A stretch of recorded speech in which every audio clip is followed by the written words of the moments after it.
All right, so where are we starting off today? First of all, we are right now exactly where we were yesterday, and that is right on scale, right on time, and we are in this period over here, potentially where we consolidate here for another, whatever, until we start, doing some Bitcoin things. I want to get started here. I really do. I want to get started because there's so much to get into today. And before we do, we just seem to be what?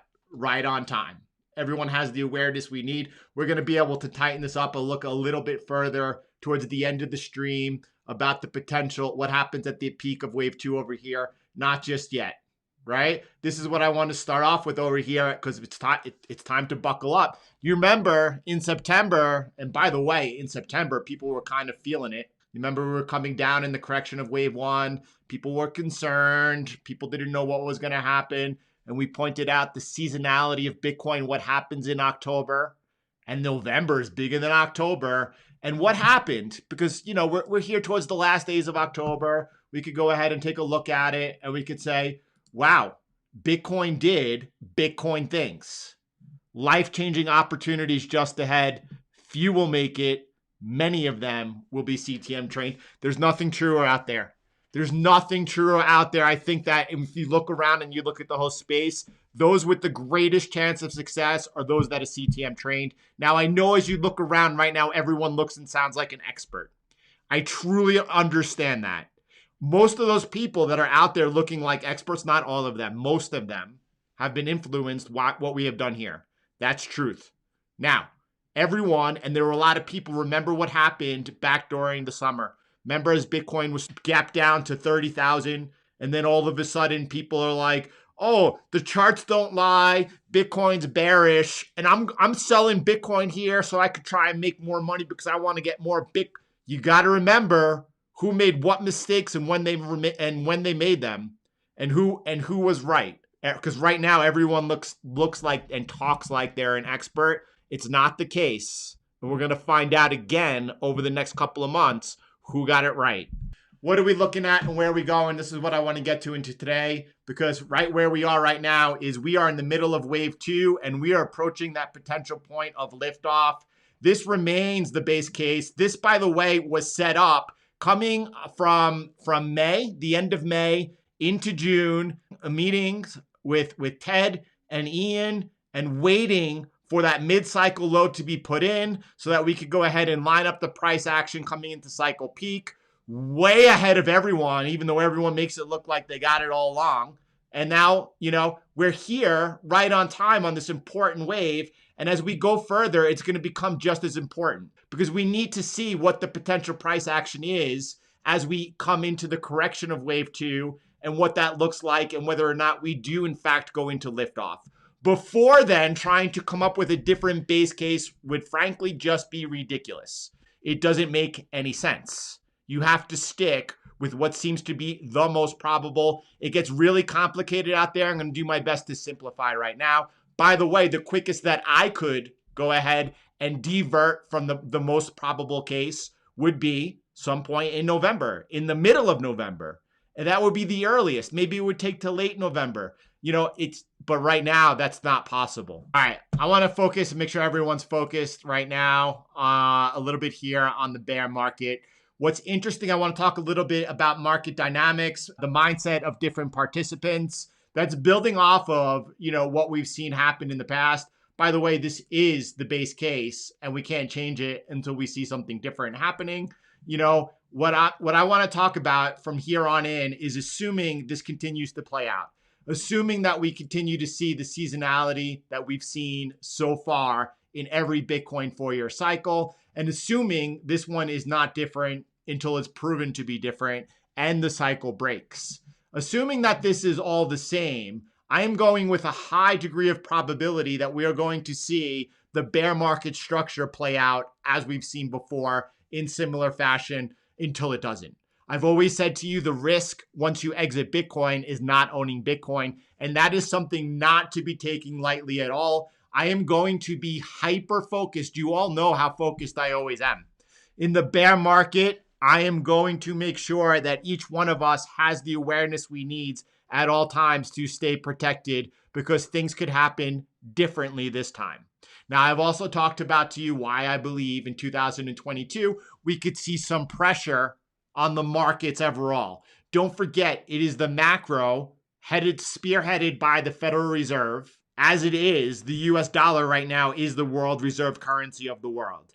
As it is right now, the Federal Reserve is the most important central bank. It is true that the ECB is on pace right now, even slightly outpacing the Federal Reserve on their purchases. And that will definitely change. That's why we might see the bid in the DXY 57% weighted towards the euro. So if you continue to see the ECB printing at a pace that right now is outpacing the Federal Reserve, and then the Federal Reserve starts tapering, decreasing their purchases, you could see why that there would be a bid into the dollar over the euro. That's going to cause the DXY obviously to go up. Is that going to affect Bitcoin? The only time that's affected Bitcoin is when there was a liquidity crisis. Outside of that, any of the time the dollar has been strong or the DXY has been strong relative to other fiat, it's been actually a really strong environment for Bitcoin. Bitcoin has outperformed the dollar. When I say it's a strong environment, I mean that Bitcoin has outperformed on the BTC US dollar cross, has outperformed the dollar. Obviously, that's good conditions. Rewinding and bringing it back to where we were, where we going, there is a structure that we've seen take place in every bear market. I've pointed out to you before, I'll do it again right now, whether it's, this is the last one, most of you recognize 4 years ago what the bear market looked like during 2018. You have that 50% down move, followed by a bounce up, and then a 70% down move, and then a longer, prolonged move before the capitulation. It didn't happen once. It happened then again in 2014. You see the 50% down move, the spike up, followed by a 70% down move, followed like a prolonged move, and then the capitulation. And it also happened over here in 2011. Again, the 50% down move, followed by the 70% move, the prolonged move, and then the end of the bear market. That structure, I do believe, is going to be in place if we do see a blow off top, specifically and especially if we see that blow off top come towards the end of the year. Now, whether or not that winds up being a couple of weeks earlier, a couple of weeks later, y'all got to be a little bit of flexible. This is a market. But if we're looking at the cycle peak coming with a blow off top in 2021, that's saying to me that there's a good chance we're going to see this structure take place. And until this structure doesn't take place, it's going to be the template I go off of. Now, this move over here that we're going to see, regardless of what happens, right? We're going to see Bitcoin spike down really quickly, that first 50% move. And people are going to get a little bit shook, a little bit scared, and then Bitcoin puts that bounce back in. At that point, what's happening is a lot of people are really falling into that trap of hope. Okay, it's coming back. Everything's going to be all right. Even though I know inside me something is not right, even though my intuition is telling me something is extremely wrong, I'm going to ignore that and I'm going to hope that this just goes back to new all-time highs and everything's okay.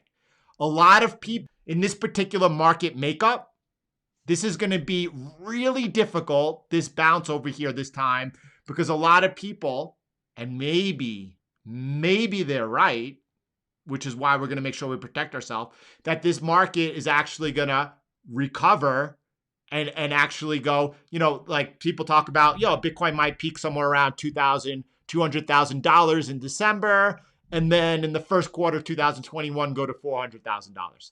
A lot of market participants are expecting that type of behavior. So on this bounce, they're going to be really holding on to that hope, which may or may not happen, right? Now, Jesse talks about, we've talked about, the safest place to go ahead and short this thing is going to be lining up the trend line off of this, and then it's going to be on the sell impulse over there. And that's a safe one. And if you're in the crowd that believes that the market's not going to peak into 2022, watch out for this one, right? If you're still over here holding and you're still holding and then price jumps up and then you're like, watch out if we break that trend line. I'm telling you right now, at that point, that's your last opportunity and your last chance. From there, it gets ugly. It's going to get ugly quickly, right? What I'm concerned about is what happens if we do see a blow off top in 2021. What happens if we do see the beginning of the bear market structure taking place? And then what happens if this does actually come up and make new all-time highs? We need to have a plan in place beforehand to make sure that we're all protected. So let's talk about that. I'm going to spend a lot of time now talking about the bear market, preparing for the bear market. And when I say the bear market, that includes not only how to take advantage, and you should be able to do as well as you did in the bull market in the bear market, right? It's a huge, enormous opportunity. Now, I'm going to be talking about, though, and preparing ourselves for what happens where we're wrong, what happens if we do see the greatest risk not owning Bitcoin playing out. Now, I don't think at all with the macro that's taking place over here that we're about to see any type of event in the first quarter of 2021 that would warrant or seeing the meltdown of the US dollar, hyperinflation taking place, and then by result, hyper Bitcoinization taking place. I do support when Jack Dorsey is out there saying, hey, listen, keep an eye on this. These things tend to take a lot longer than people expect they'll be able to take or unfold in the markets, including the taper. The taper does not mean that the markets are going to crash. No, there's going to actually be a process that's going to take place over months. And I told you the other day, I can't put a time frame on how long it's going to take before actually the Fed needs to come in with their next injection that they're setting up, right? Whether or not it's 3 months, whether or not it's 6 months or 9 months, I have no idea, but it does look like in 2022 only up that we are going to see a lot of forces out there that are going to be putting pressure on the markets, which are going to have to cause the Fed to come in with that injection, which they're going to use to prolong the cycle. That might be a point where the bear market structure changes. Or it just might be where we see it depends on where it's happening, by the way. If, for example, we're into that like 70% drawdown area, and then the Fed comes in with a big injection of QE, we might see a big bounce, a rally bounce. I'm going to remain like water. I'm going to remain flexible, and I'm going to try to take advantage of each wave with clarity that all of you know ahead of time how to also decide whether or not or discern whether or not it's something that you want to take advantage of, if it's an actionable event for you, or if you just want to be aware of it so that you're not like everyone else playing it on the fly and making it up as you go along, but knowing what's going to happen with as much certainty as possible ahead of time. That's what we do. I think we should have a little bit more likes over here because I'm keeping it real and telling you as it is, But that's up to you. Thanks, my fam. Thank you so much for showing that little bit of support and love. I definitely appreciate that. By the way, this is just the beginning, right? If I remember correctly, and I do remember correctly, that it was like, I don't know, call it 3 to 5 weeks ago. A lot of people really wanted to focus on, the top and exiting Bitcoin in the bear market. And I wasn't ready because I was doing what we needed to do and what I do best when Bitcoin's under pressure, making sure that we have the calmness, the awareness that we need to know what it's like coming out of it, right? So that's where I was definitely focused. And now we're about halfway through over here. We're looking pretty good, and it's time for us to start thinking about what's coming because potential peak is coming. We're getting down to the nitty gritty over here, right? Now I know a lot of people don't believe that Bitcoin could move X amount in X amount of time. Even over here, this is true. A lot of people over here do not believe that Bitcoin could do this move that it just did.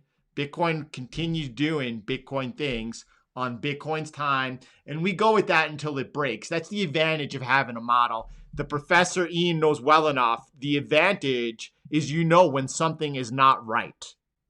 But when everything is right and everything is on time, you have to dial in and make sure that you stay focused on the right side. What I'm getting at over here is that we're going to be talking a lot about many different factors. in the next, let's call it 45 days or so. And so pay attention. And if you're not watching the sessions, make sure that you watch each and every one, because it's a nugget here, it's a nugget there, and it's time well spent making sure that you are prepared. Now, we will be talking, right? By the way, one of the things to talk about is, let me pull this up onto by the way, we're going to be we made some changes about a month ago or so when we went CTM only, doing our live streams Monday through Friday private in this environment. Since we've done that, the quality, which was already pretty good, has been exceptional. It's been a very smart choice here for the community. We're able to work in this type of environment. We're going to have some more changes. I'm going to be adding a lot of material for all of you. And we're also going to be changing the price structure. All of you, of course not. You're grandfathered in, but we're going to be basically doubling the prices. That's going to help us keep a very mature and selective community about who works with us. We want to keep ourselves open to talent. As you've seen, we've attracted some massive talent, and we want to make sure that we're able to make sure that's open for other people, right? But at the same time, we want to make sure to drown out some of the noise. Let's look at what's going on over here. I'm bringing this up to you, and I want to talk about my thoughts, because my thoughts are on the bear market, right? I have confidence we're going to nail the top with our team. Like I said, we have some massive talent around us here, and the intensity which we take this seriously. We are working each and every day, checking all areas, always concerned about our risk, making sure that we're able to hold through, and our timing. I mean, you could look what Miles did and Jesse did, each of them to the day, getting the correction of wave one in advance. And then also when wave two broke. I mean, beautiful stuff. But the bear market, it could be a curveball. Everyone gets concerned about exiting Bitcoin because they think exchanges are going to be down. I don't think that's the case at all. I'm not even worried about that. Now, I've been a big proponent, and everyone knows that you should have multiple on-ramps, multiple off-ramps, and abilities to make decisions and choices, right? And you got to think about that ahead of time, right? But generally speaking, when exchanges go offline, it's when Bitcoin is falling. It's not when Bitcoin's going up, right? And we are looking to exit when Bitcoin is going up. All right. Now, some of you might be looking, and also let's be realistic. And I come from a different phase, perhaps. I'm quite used to years ago when like BitMEX would go down for maintenance, always at the wrong time. Coinbase going down for maintenance. Bitcoin rises when they go down, by the way. I see a lot and a lot and a lot and a lot less of it than I used to. All right. So I guess that I'm pretty good at assessing what my risks are. And this one tends to be towards the bottom of the ladder. Now, that's not to say that for you, because it is for me, that it should be. Always pay attention to that voice inside you, right?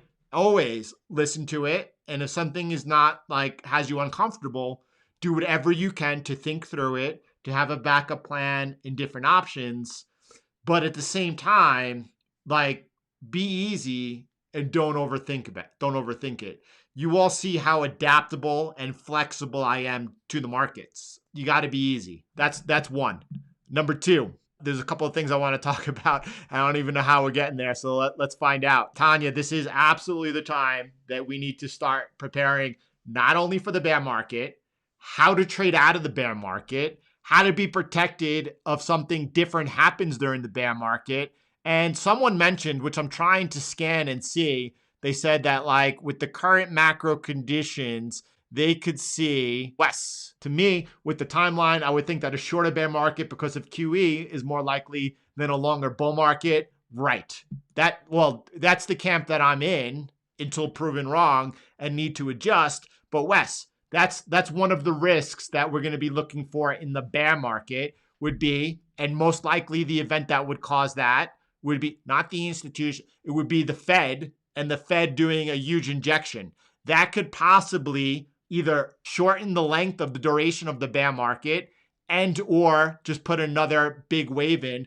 I think one thing, the other greatest risk to watch out for during the bear market is going to be not only if the Fed comes in with an injection of QE, but also what happens in that process before the Fed has to come in with the injection.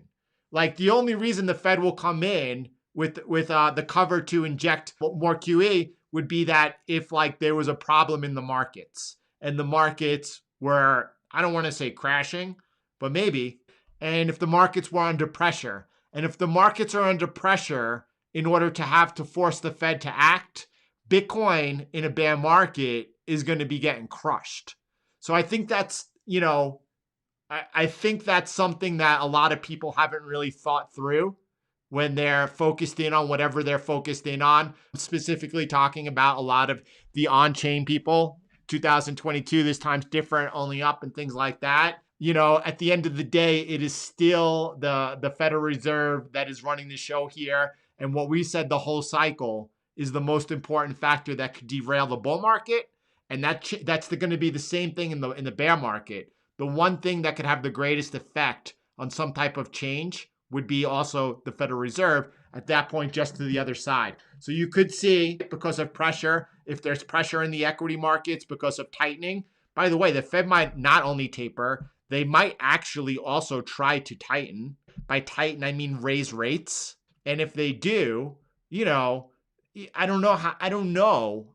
And it's impossible for anyone to say how long until things break. When you hear people talk about, well, we know if the Fed does tighten, that the markets are going to crash, and then the Fed will have to come back in. Well, that's all true and correct, but how long that takes to play out, that's where market timing comes in. And there's no one ahead of time who could just get it right just by throwing out some numbers out there. That's why you need to keep the pulse of the market, and we need to be able to watch what we do. And anyway, that's little bit of a ramble, but it's also important. And mostly it's also important because right now, as Bitcoin went on to make new all-time highs, everybody is an expert. And everybody out there is going ahead. It's like walking through, it's like being in Manhattan and you're bombarded with ads, right? Like eventually you become desensitized to it. You have no choice. And when you start hearing and it looks good and people are able to put out pretty charts and things like that, and you're like, oh yeah, you get like desensitized and you forget the fact that 3 months ago, that person was completely had it wrong, because it looks good and it sounds good. And like, oh yeah, it's so easy. Everyone could do it. It's the exact opposite. There's nothing easy about it. There's nothing. And a lot of people do here have the privy to access to this type of insight day in and day out over a long period of time. And it absolutely forms them. That's the whole purpose of this. But also they take for granted and they feel like, anyway, we don't need to go there today. But we will when necessary. So there's a couple of comments I wanted to see before we go further. And I want to go further because again, I just have a lot of energy here that I want to channel and making sure at this particular time that we continue to get it right. And again, when we talk about like December, I don't even like, I know that we as soon as that low was put in on July 21st, we went out there, Ted and Ian, they do what they do best, and they got it down to the day. It was put up on the meta model, Ian showed, but like, I just want to be in the area, and I try to be general on purpose. And when we say end of December, if it's a few weeks earlier, a few weeks later, it's the same thing. But Andy, I do think right now, the risk is not if the markets peak later. There's no risk to that. We are fully positioned from a position of strength. If the markets peak later, like we'll see it at the right time, and like that's gravy. That actually gives more opportunity. That's easy. Right now, the risk is the market's peaking sooner. So that's something that we need to be more keenly aware of. After that passes and we get into December, then the risk. At that point, the greatest risk we're going to be looking at will be if the markets peak later. And that also includes if we are actually going parabolic, then we're going to have to, the risk is going to be over here, right? The risk is going to be after price comes back in. And think about this. If you didn't have the awareness that we have over here, if I didn't like point out the 4-step to y'all ahead of time, and then you see price going parabolic and then shoots down, A lot of people think that's the top of the market, and there's no question they think it's the top of the market, and now the bear is beginning, and they're going to panic. Especially when you see, can you imagine seeing Bitcoin come off $170,000 and then coming down to $120,000 in a day? Come on, people are going to get freaked out because they don't have the awareness we have. But this part, when we get the sell impulse and we start seeing price come down, the greatest risk is going to be like waiting on this bounce over here. And by the way, we'll talk about it more because it's never easy in real time. A lot of people take for granted how difficult all of this is. A lot of people, because it's kind of laid out to them with exceptional clarity, just take for granted of how extraordinarily difficult this all is. And don't you, because that's setting yourself up for failure. If you start seeing this bounce over here, right, you might think that's the willy woo bounce, right? And then over here, maybe you come in short and you start sell, and now you're getting whipsawed as price comes back up.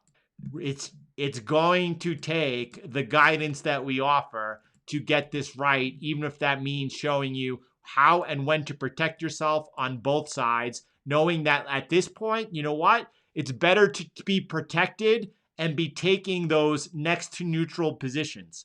Just in case something unwinds, you are protected. If you don't know what all that means right now, it doesn't matter. I do, and I'm preparing myself to help prepare you.